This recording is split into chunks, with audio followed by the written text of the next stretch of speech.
Hi, I'm Jane King, and this is New to the Street in person back here at the NASDAQ market site in New York City. This show is all about public, private, and blockchain companies, how the CEOs, the founders, and the innovators bringing you lots of opportunities to consider. Here we go.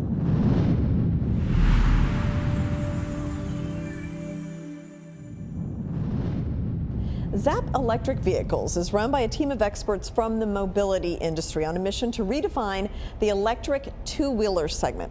Zapp's debut product, the i300, is an urban electric high-performance two-wheeler capable of traditional motorcycle levels of performance in a step-through format, making them easier to use and more fun to ride. Now, for this premium product and the company's premium direct-to-customer experience, customers ordering the i300 online will have their bikes conveniently delivered to their home or office by authorized Zappers, who will provide at-home inspection, service, and support throughout the vehicle ownership life cycle. And with me is Kobal, the head of investor relations, to talk more about the company. What is the Zapp mission? I kind of briefly touched on it, but why is this important to you? For me, it's Zapp's approach to design and intention in electrification. There's relatively few two-wheelers that are sold in the U.S., so I think something U.S. investors may not fully appreciate is just how many two-wheelers are sold elsewhere in the world. Mm-hmm. And so oftentimes that will coincide in places where there may not be extensive public transport infrastructure. And so the i300 was really designed as an elegant solution to empower personal mobility in places like that. And then, of course, the addition of electrification on that brings in the benefits of zero tailpipe emissions and savings that get factored into total cost of ownership. Mm-hmm. Talk a little bit about charging it and kind of the logistics of the ownership. How easy is that, and how do you charge the vehicle? Charging. So I think range anxiety is probably the point you're getting at. So range anxiety was certainly something that was factored into the original design brief of the i300. As a result of addressing that as a primary concern, the focus was to create a vehicle with a battery that's both small and removable, and that facilitates being able to charge at any wall socket. So it removes the reliance on public or dedicated charging infrastructure. Right. And really it removes a hurdle both for adoption of EV, but also the ability of our company to grow and scale. Mm-hmm. People can, there's no needs to find dedicated charging infrastructure. You think about how we've become accustomed to times where we need to charge our phone or our laptop on the go. At a theoretical level, that makes the i300, the range of an i300 can last longer than a single charge because you can effectively charge plug it in anywhere. Yeah. At a practical level, the i300 was designed for urban mobility, so it's a bike to ride from Brooklyn into the city, not Brooklyn out to the Hamptons. Mm-hmm. And that is consistent with the use case in both Europe and Asia, where very few Europeans will ride their two-wheeler outside of their hometown. The average European commuter would only need to charge the batteries once per work week. Okay, and then you mentioned the battery was removable. Yes. So does that mean swappable? Like, explain that part of it. Sure. So the batteries are removable, but they don't need to be swapped. Okay. And that's kind of an important point because they can be charged at any wall socket. Again, you don't need to find dedicated. There's no need to install or us as a company to invest in dedicated charging infrastructure. It facilitates effectively charging in the home or the office or wherever on the go. The batteries themselves are about the size of a laptop. The weight, they're lightweight, so they weigh about 13 pounds. So really, you can throw them in your a backpack, a briefcase, charge them on the go. And what that does is it makes it possible to use. I'll say it differently. you can incorporate that into your daily routine where it's effectively the same as when you get home, you're charging it next to your phone and your laptop. So Mark, explain 4 wheels versus 2 wheels. How is that implemented into your business model? Sure. I think an important thing is the differences between requirements of 4 wheels versus 2 wheels. In the 4-wheel space, you can almost get into kind of a vicious circle where drivers tend to demand more and more range. In order to achieve that, they need to add more batteries. It adds to weight, and then the in process that makes it difficult to actually achieve additional range. In the 2-wheel space, it's actually the opposite. Because the batteries are smaller, they're lighter. It makes it easier to extend the range in a 2-wheel context. The i300 was designed to have fewer battery cells per vehicle as well as per mile traveled. And then when you add on the convenience of a removable battery in the 2-wheel space, we talked about urban mobility. In the context of densely populated urban areas, it can be difficult to just at a practical level install enough infrastructure to be able to charge everyone's vehicles on the street. Or swapping stations, and so having small, lightweight, removable batteries, we think is ultimately the better solution, and makes it more possible for people who want to go electric to do that in a way that's actually more convenient and costs less. No, it makes a lot of sense, and a lot of times the charging stations aren't working, so this gives somebody a backup for that. So, Mark, thank you so much. Thank you. Yeah, thanks.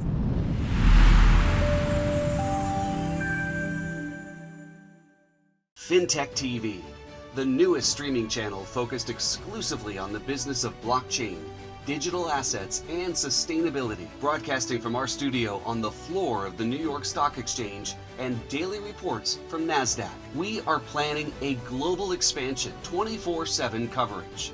You can be a part of the launch as an investor in FinTech TV. For more information, go to fintech.tv/invest.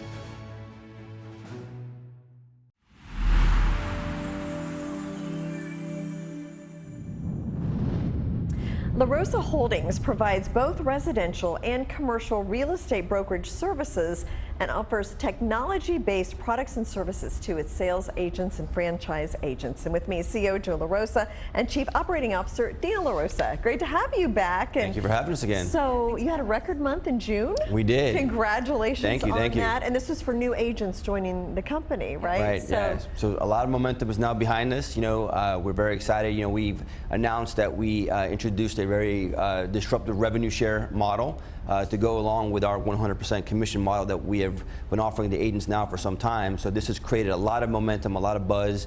We recruited a very large team that had built an amazing community at one of our local competitors.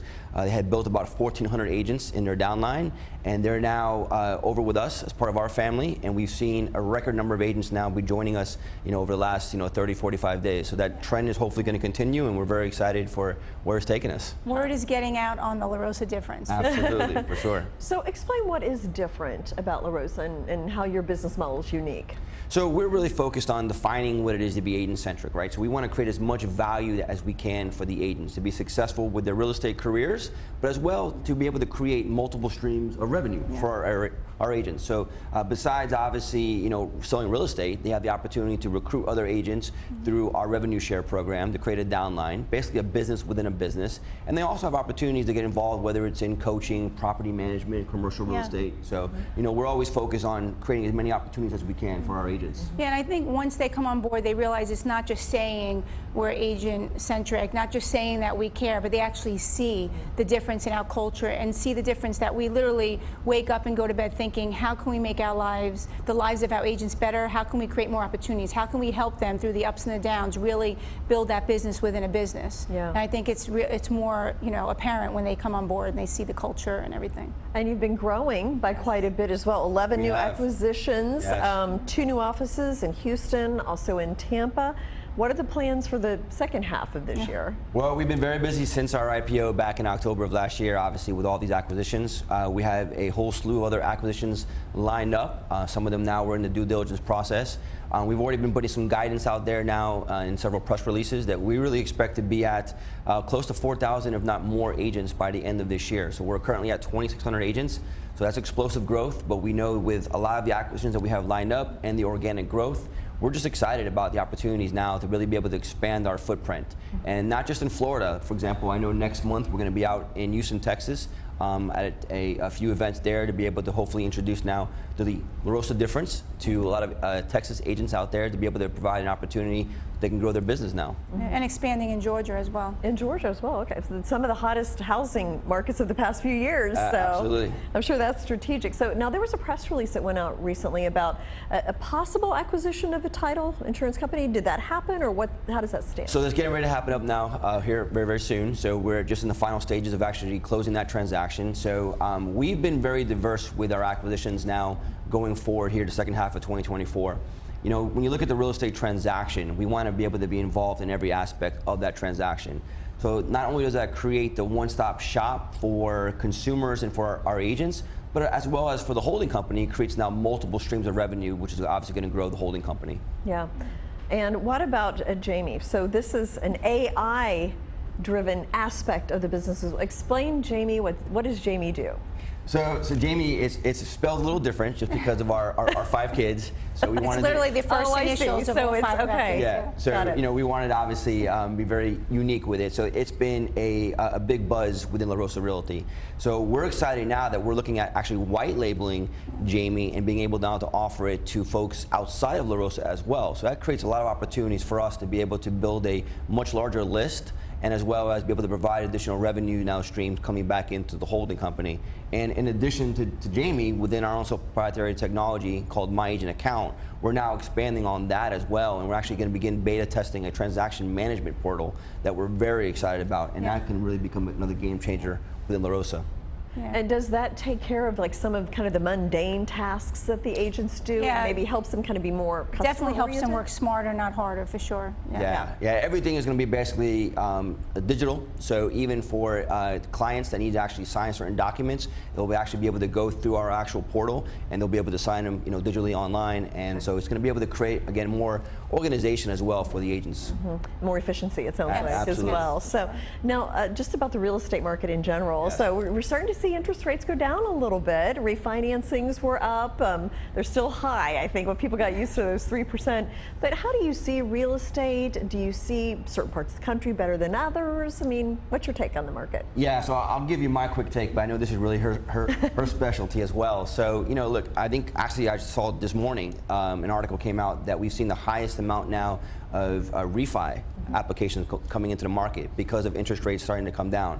The Feds haven't yet cut rates, so we're waiting to see when that's going to happen. My expectation is that whether it's the second half now as we get into later on into this year, going into potentially now the spring of next year, that's when I see this huge pent up demand going to get released into the market. And I think it's pretty much going to be, obviously, in certain markets like Florida, Texas, Georgia, like we mentioned before. Those have been the hot markets, but I think it's going to be spread out throughout the United States. I think there's going to be a lot of opportunities for folks now. You know, I don't think rates will ever be at 3%. No, they're not. but just the fact that, you know, the talk of them being in the low 6s, the high 5s, people are going, you know, crazy with that. So I think it's going to create a lot of opportunities. Yeah, because there's a lot of people out there in the 7 to 9% right now. So I see the rates going down about 50 basis points somewhat. But for my background's lending, so just watching that says a lot about the market. And yeah, for sure, I agree with his timeline on that. And we're starting to see inflation get under control, even drop a little bit. So Finally, that's what we need for Finally. the interest rates to go down, maybe even yet this year or so. And what about a housing shortage? I'm hearing talk of that. Is that also, or is that because people aren't selling because they have a low mortgage? Well, I think you're exactly right there. So, I mean, it's supply and demand, of course, but, you know, a lot of folks that have maybe today a 4 or 5% interest rate, they're not looking to get out of their home to get into maybe a 7% interest rate. So I think as interest rates drop, we'll see more inventory hit the market, and that's going to create more excitement, obviously, and more opportunities for buyers now as well. More normalized housing market. Yeah. So, Absolutely. Joe and Deana, thank you so much for coming in. Thank you. Thanks for having us. All right.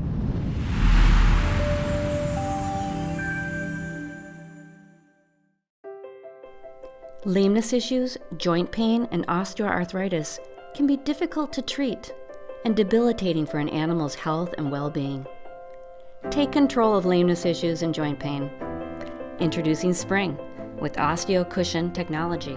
With just one injection, Spring with OsteoCushion technology targets the root cause of lameness issues, joint pain, and osteoarthritis, helping animals do what they do best. Do not fear, Microbe Man is here. SGTM's Microbe Man is here to restore your soil and health. Healthy soil, healthy food, healthy people.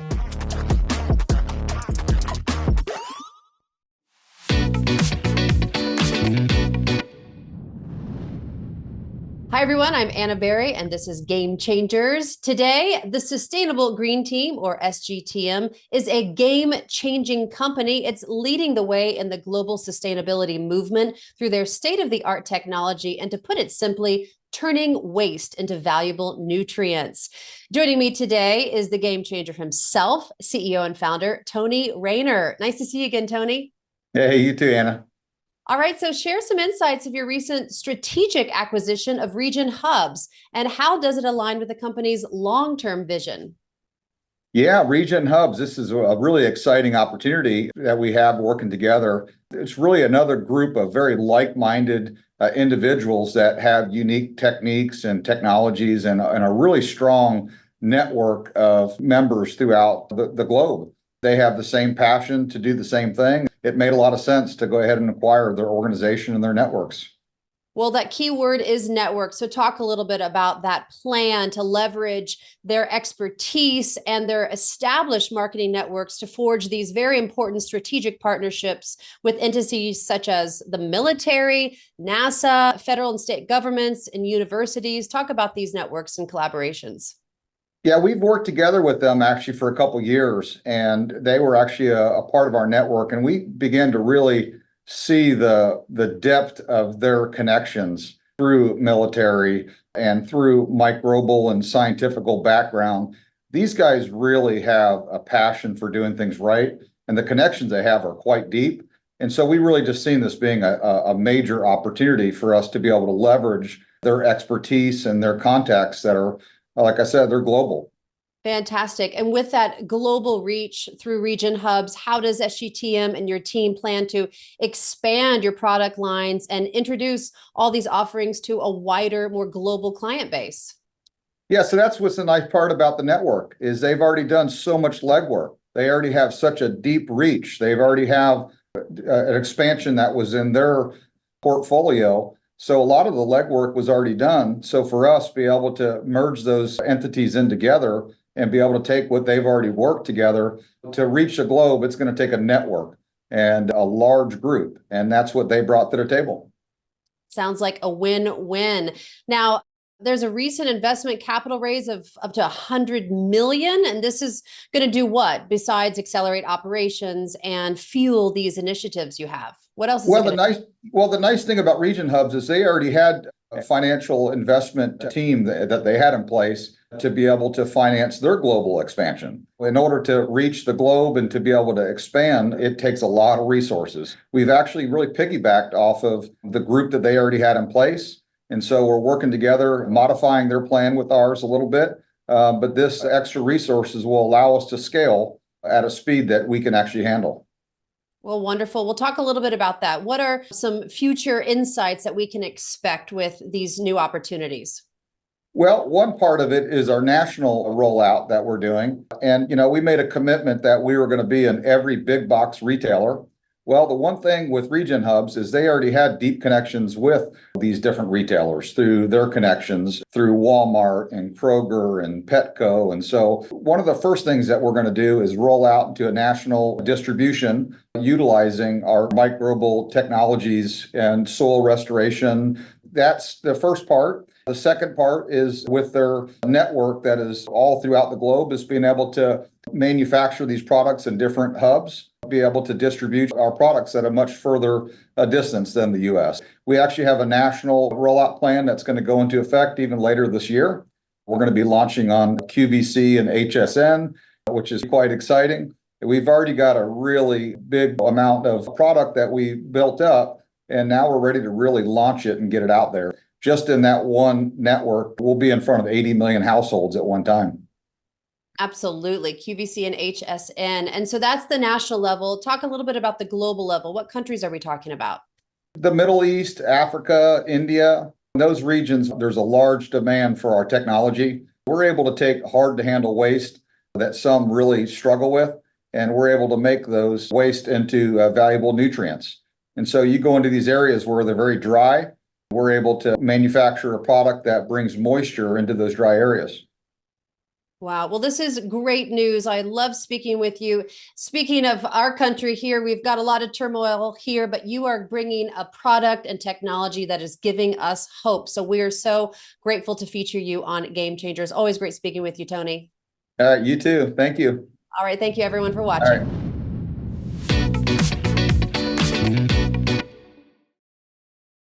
Your data is vulnerable to cyber attacks. Introducing SKUR Swiss-hosted solutions. Secure Mail, Secure Messenger, and Secure VPN, protecting your communications, internet traffic, and identity. Regain your privacy today. Visit SKUR.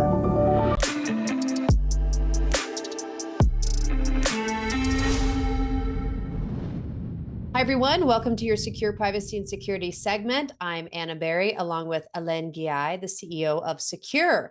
The weekly hack topic is one that recently happened. It's a Micotio banking Trojan, and it targeted Latin American countries, quite a few of them, Brazil, Chile, Mexico, as well as Spain and Portugal. And their goal was to steal banking credentials, and they did it by using fake pop-up windows. Now, Alain, we're going to talk a little bit about the importance of a VPN. And if they would have had a secure VPN, they could have avoided this. How is that possible? Yes, so the hacks happens when people have a certain IP address, mostly Latin America, and also they talk about Portugal and Brazil. So in the article, they mention Spanish language, but it's also Portuguese. So if you go on your banking website, your IP address will show up. So these people were targeting specific Spanish and Portuguese language. If you use a secure VPN, which gives you only a Swiss IP address, and it's also a private infrastructure, meaning that we don't use third-party cloud to do our VPN solutions, that'll encrypt your connection. And also you don't show up as somebody from Brazil, Mexico, or Spain. And that would definitely protect your identity. I tell everyone, just use a VPN when you surf on your phone, or maybe even on your desktop or MacBook or whatever. When you go to e-banking and important sites, use our VPN because it will do two things. First, it'll protect your identity, and also it will encrypt the connection even more. The Swiss privacy law dictates that your IP address is your private property. So when you use secure VPN, you're basically submitting to the Swiss privacy laws, and it would be completely illegal for us to even sell that traffic data, which is what is most of these big VPNs do. They collect data of what you do, where you surf, and then they sell that. Right. So the two takeaways is one, don't click on any pop-up windows, that's for sure. And Yes. for an extra layer of protection, get a secure VPN, like you mentioned. So tell us a little bit about how easy it is to purchase and apply the VPN to when you're browsing. Sure. So you go to secure.com, SEKUR.com, you choose VPN, and essentially once you create a username and a password, because we never require your phone number, by the way, we have other solutions like the Messenger, the email, you basically create an account, then you download the application, and it's literally tapping a button and that's it. Once you put your username and password, you're in, and it's literally just a tap. There's no configuration. It's extremely easy to use, and you can have it on and off, and it stays on the background. I should mention, if you have a VPN already, you need to uninstall completely the old VPN. Most VPNs are they're very sticky because they want to stay on your device and capture that data. So make sure if you're using an existing VPN, uninstall completely the previous one, then install ours, and that'll be fine. I'd recommend you do that. Perfect. And then immediate access to the Swiss privacy laws, like you mentioned, you keep your identity, it's sovereignty, it's privacy in action. So for our viewers who are interested in this, there is a promo code for them today, is there? Yes, promo code privacy. You get 15% off all our solutions. If you choose the VPN, we have a 30-day free trial. It's a promotion we have. So it's pretty advantageous. And then the rest of the time, you get 15% off for the next 5 years. You can also add email or messenger on top. There's more bundle discounts. Go to secure.com and you'll see, and make sure you put the promo code privacy. Well, there you have it. Privacy has arrived with Secure. Thank you so much for our weekly hack topic. And we look forward to seeing you again next week with a whole new topic. Thanks, everyone, for watching. See you next week. All right. Thanks, everyone.